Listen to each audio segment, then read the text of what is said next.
Hello दोस्तों, welcome to ICM channel. आज हमसे डिस्कस करने वाले हैं दो स्टॉक के बारे में। पहला यहाँ पे आरवीएनएल है, दूसरा है आपका नाइका। तो आप इस वीडियो को जरूर से अंत तक देखना। पहले हम लोग यहाँ पे डिस्कस करेंगे आरवीएनएल के बारे में। अब देखो, शायद आप लोग यहाँ पे मालूम हो चुका होगा कि इसका जो क्वार्टर 4 का जो नंबर आने वाला है ना, वो यहाँ पे 29 मई को। अब इस दिन आपका यहाँ पे कंपनी ने जो है आपको डिविडेंड भी यहाँ पे देगी। तो ये सब बस एक कुछ फैक्ट जो था, जो कल का था, वो मैंने आपके साथ यहाँ पे शेयर कर दिया है।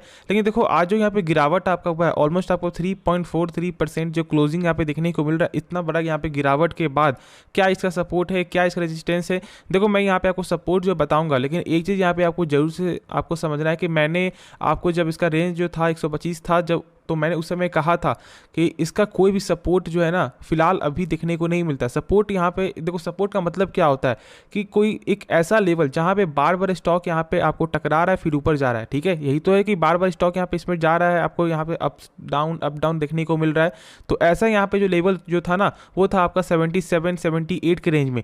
फिर यहाँ पे एक बार कुछ जो आपको लेवल देखने को मिला, यदि आप चार्ट भी देखोगे यहाँ पे 6 मंथ के हिसाब से भी ना, तो ऑलमोस्ट यहाँ पे ये पॉइंट 104 के पॉइंट में कुछ देर यहाँ पे आपको क्या हुआ, स्टॉक यहाँ पे अप्स एंड डाउन दिखने को मिला।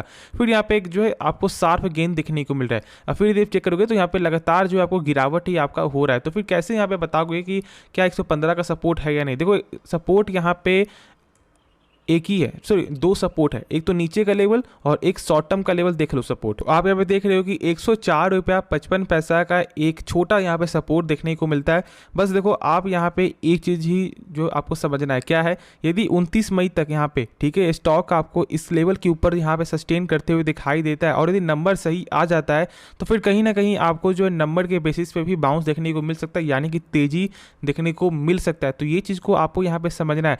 देखो, ये स्टॉक कोई खराब है नहीं, बस यहाँ पे क्या हो चुका है ना, हम लोग यहाँ पे लेट पे यहाँ पे बाई किए हैं। जब स्टॉक जब एक अच्छा खासा प्रॉफिट आपको दे दिया था, तब हम लोग यहाँ पे बाई किया और इसलिए हम लोग यहाँ पे ट्रैप में फंस जाते हैं। और फिर क्या होगा, यदि मान लो स्टॉक का लेवल घटकर आपका आता है यहाँ पे 78 या फिर आपका 80 के लेवल पे, तो फिर हम लोग आपको क्या करेंगे, छोड़ देंगे इसे। हम लोग सोचेंगे कि यार स्टॉक इतना ज़्यादा यहाँ पे आपको ये डाउन हो चुका है, अब क्या स्टॉक कब ऊपर जाएगा। और फिर क्या होता है कि कुछ देर बाद, कुछ महीने बाद स्टॉक यहाँ पे अप जाता है, फिर हम लोग बाई करते हैं अप प्राइस में। तो ऐसा गलती नहीं करना है। ठीक है, कंपनी को सही से समझना है और पेशेंस बनाकर चलना है। ये चीज़ बहुत ज़्यादा जरूरी है शेयर मार्केट में। अब देखो, यहाँ पे कुछ आगे और कुछ बेसिक पॉइंट यहाँ पे देख लो कि जो एक नीचे जो सपोर्ट है वो यहाँ पे देखने को मिलता है 72.70 के लेवल। आप देख रहे हो कि इसे सपोर्ट बोलते हैं। ऑलमोस्ट आपका 4 से 5 दिन यहाँ पे जो है सस्टेन करते हुए दिखाई दिया है।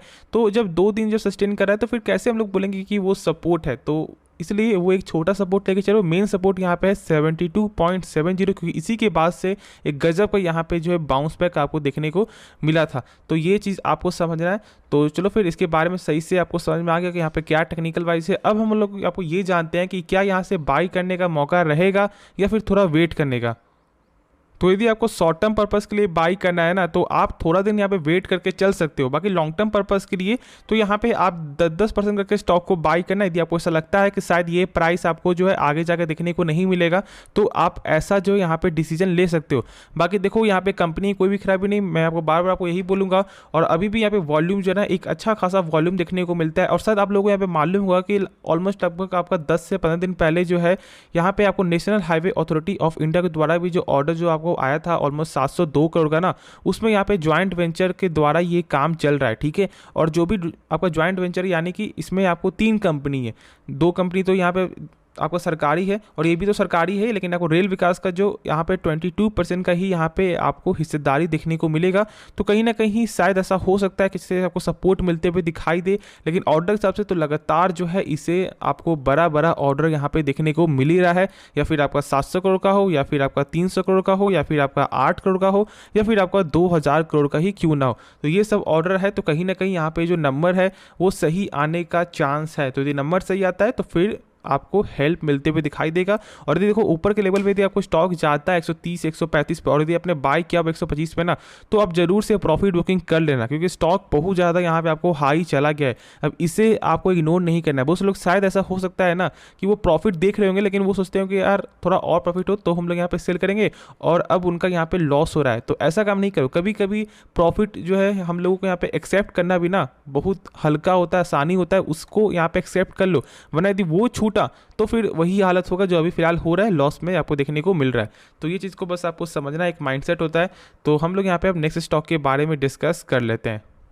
तो अब जो स्टॉक का नाम है ना वो यहाँ पे है नाइका। अब देखो आज के दिन यहाँ पे ऑलमोस्ट आपको 1.5% तक का जो गेन देखने को मिला है, और जो इसका लेवल है वो अभी यहाँ पे है 127 रुपये 80 पैसा पे।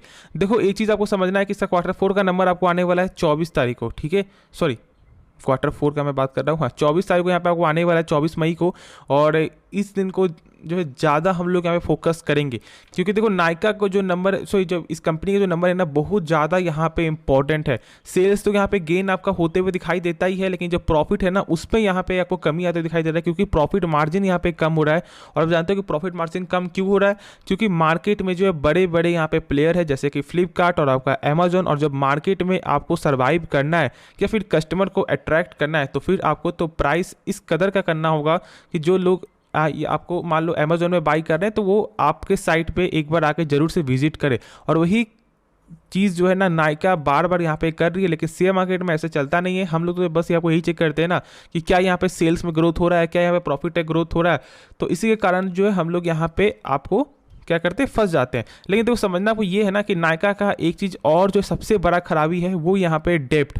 तो यहाँ पे आप देख रहे हो कि डेप्ट टू इक्विटी, अब आपको ये जो आंकड़ा है ना 1 से कम होना चाहिए, ठीक है। चलो ये 1 से कम देखने को मिलता है, यानी कि सही है। लेकिन फिर हम लोग यहाँ जब चेक करते हैं आपको इंटरेस्ट कवरेज रेशियो, इसका मतलब क्या होता है। देखो इंटरेस्ट कवरेज रेशियो का मतलब ये है कि कंपनी 100 रुपया कर्ज ले रहा है तो इसके बदले कंपनी का जो कितना टाइम्स ज़्यादा सेल हो रहा है, और यहाँ पे कितना आपका 1.51 टाइम, यानी कि सेल आपका हो रहा है यहाँ पे 151 रुपया। तो आप खुद से यहाँ पे सोचो एक बार कि यदि कंपनी 100 रुपया कर्ज ले रहा है और सेल जब आपका हो रहा है 151 रुपया, तो क्या यहाँ पे चांस बन रहा है क्या कर्ज में यहाँ पे को फंसने का। तो हाँ बिल्कुल भी यहाँ पे चांस बनते हुए दिखाई दे सकता है, क्योंकि जो सेल्स है ना वो यहाँ पे डेप्ट के हिसाब से जो है उतना ज़्यादा यहाँ पे नहीं हो रहा है, क्योंकि सेल्स जितना ज़्यादा होगा उतना चांस आपका कम हो जाता है कोई भी कर्ज में डूबने से या फिर कंपनी डूबने से। ऐसे यहाँ पे आप जो है सिंपल तौर पे समझ सकते हो। अब देखो कंपनी का जो ROC है वो भी यहाँ पे आपको 12% से नीचे देखने को मिलता है, 6.87% है, यानी कि जो कंपनी अपने ऊपर 100 रुपया लगा रहा है वही 100 रुपया एक कंपनी का एक साल बाद यहाँ पे बन जाता है आपका 106 रुपया 87 पैसा, जो कम है। लेकिन चलो ठीक है इतना यहाँ पे चलेगा। लेकिन मेन चीज़ जो था वो था यहाँ पे कंपनी का प्रॉफिट मार्जिन। प्रॉफिट मार्जिन जिस दिन यहाँ पे सही हो जाएगा उस दिन यहाँ पे कंपनी का प्राइस कहीं ना कहीं आपको गेन होते हुए दिखाई देगा। तो मैं आपको यही बोलूँगा यदि आपने इस कंपनी में पैसा लगाया हुआ है तो आप यहाँ पे डेफिनेटली होल्ड करके चलो, लेकिन यहाँ पे एवरेज मत करना। एवरेज और ना बाई करने की अभी जरूरत नहीं है। जो मैंने कहा था शुरू से कि जब तक इसका लेवल 200 के ऊपर ना जाए तब तक तो फिलहाल इसके बारे में अभी सोचो ही नहीं। और फिर हम लोग 200 के पार भी हम लोग एक बार देखेंगे कि क्या बाई करना सही रहेगा या नहीं।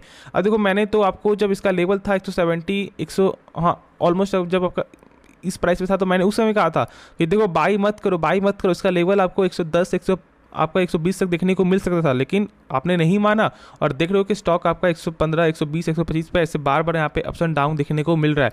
तो ये चीज़ बस आपको समझना था। इसलिए मैं बोलता हूँ कि देखो साथ साथ आपको जो यहाँ पे टेक्निकल भी समझना चाहिए और उसके बाद आपको फंडामेंटल भी समझना है, और कुछ कंपनी का आपको जो बिजनेस भी समझना है कि क्या कंपनी का बिजनेस यहाँ पे जो है सही है या फिर नहीं। ये 3 चीज़ चेक करके पैसा लगाना चाहिए किसी भी कंपनी में या फिर किसी भी स्टॉक, जो भी बोल दो आप। तो इस चीज़ को आपको समझना है। बाकी होप आपको इस वीडियो में बहुत कुछ जो सीखने को मिला होगा, और यदि आपको जो कुछ भी सीखने को मिला जरूर से इस चैनल को आप सब्सक्राइब कर सकते हो, और साथ साथ आप इस वीडियो को भी लाइक करना। तो चलो फिर मिलते हैं नेक्स्ट वीडियो में, तो तब तक के लिए धन्यवाद।